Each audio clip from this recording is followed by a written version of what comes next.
Jeremy Stansfield nga, 17 years. Ang hirap-hirap pa namin sana noong time na yun. Naka-diamond siya in 20 months. Sabi ko, ako pa kaya? Eh ngayon, mas madali na online. Papadeliver ka, credit card lang, tapos na. Eh dati siguro, over the bank pa yun. Deposit pa. Check, di ba?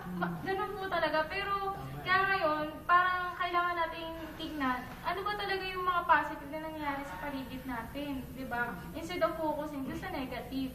So, we can focus on the challenges at the same time, overcome. Pero, let's look at them as an improvement opportunity. Pero hindi parang, kasi up down na yung iba, siguro sila rin, makakaranas sila, reklamo, ganyan. Pero mas maganda po, we take action. Kasi yung sana is an action business. Sabi ni Jeremy Stansfield kanina. Sino ba nakapanood ng video ni Jeremy Stansfield?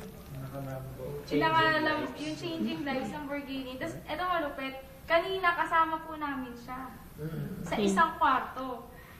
Tapos, gusto niyo po ba next time, pag gold and above na kayo, ito po yung may experience nyo. Actually, niyayabang ko na yung height.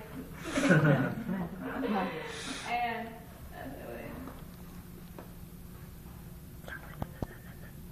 Ito. Plastic. Ayan ako. Meron ka rin picture with me. Wow! Kami din. Next time. Ang mga kasama na dito, mga kasama namin dito.